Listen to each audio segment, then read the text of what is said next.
Hi నమస్తే welcome to Myra media. నేను మీ కేవీఆర్. ఆంధ్రప్రదేశ్లో కూటమి సర్కారు రచ్చ రప్చరు అరాచకాలు ఇక తెలిసిందే కదా. ఎమ్మెల్యేలు కట్టుతప్పి వ్యవహరిస్తున్నారు. పాలన బాబు గారి చేతుల్లో లేకుండా పోయింది. టోటల్గా అడ్మినిస్ట్రేషన్ మీదనే కంట్రోల్ తప్పిన వ్యవహారం.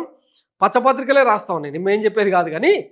సో ఆ పచ్చపత్రికలే రాస్తున్న సందర్భంలో వైఎస్ జగన్మోహన్ రెడ్డి ప్రతిపక్ష నేతగా వాస్తవానికి ఆయనకు వచ్చిన సీట్లకు ఆయనకు వచ్చిన ఓటింగ్కు ఇప్పుడప్పుడే జనంలోకి రాకూడదు అని చెప్పి వీలేసిన అంచనానే ఇప్పుడు ఏకంగా పోలీసులనే బెదిరిస్తున్నాడు అని చెప్పి పచ్చ మీడియా ఓండ్ర పెడుతుంది అనమాట, గాడిద లెక్క. ఒకసారి ఆ వార్త నేను చూసే ప్రయత్నం చేద్దాం.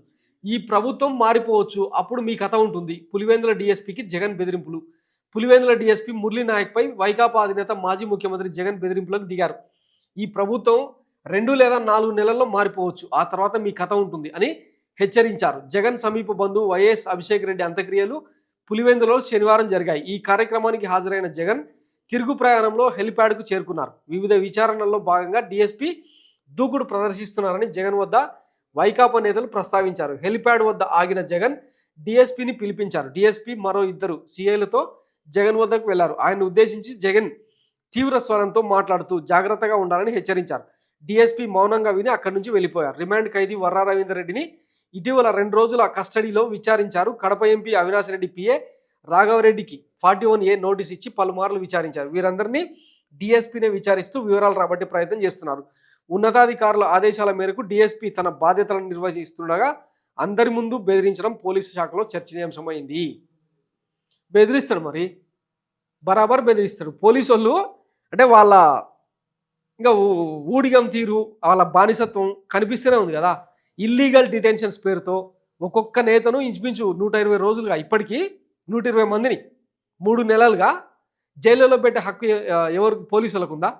వాటికి తగ్గ ఛార్జ్ షీట్లు వేయలే, సరైన సాక్ష్యాధారాలు చూపించలే, బెదిరికంగా ఏం చేస్తారు?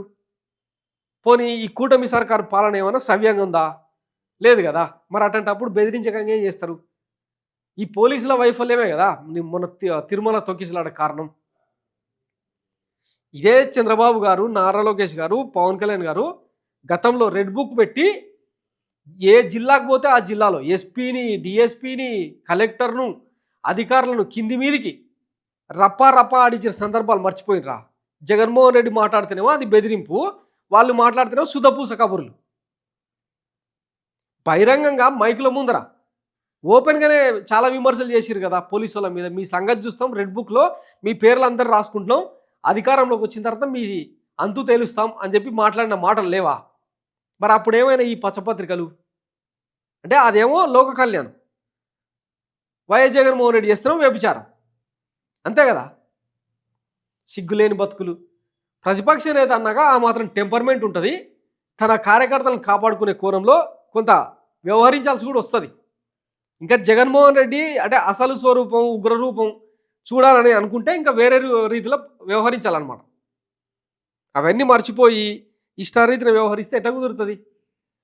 యాజ్ పర్ నార్మ్స్ ప్రకారం, లా అండ్ ఆర్డర్ ప్రకారం లీగల్గా ఏం చేయదలిస్తే అది చేయొచ్చు. ఎందుకంటే కోర్టులు ఉన్నాయి, శాసనాలు ఉన్నాయి, వ్యవస్థలు ఉన్నాయి. వాటి పరిధిలో ఏం చేసినా సరిపోతుంది. కానీ అవి దాటి వ్యవహరిస్తే ఇట్లాంటి వార్నింగ్లు వస్తాయన్నమాట.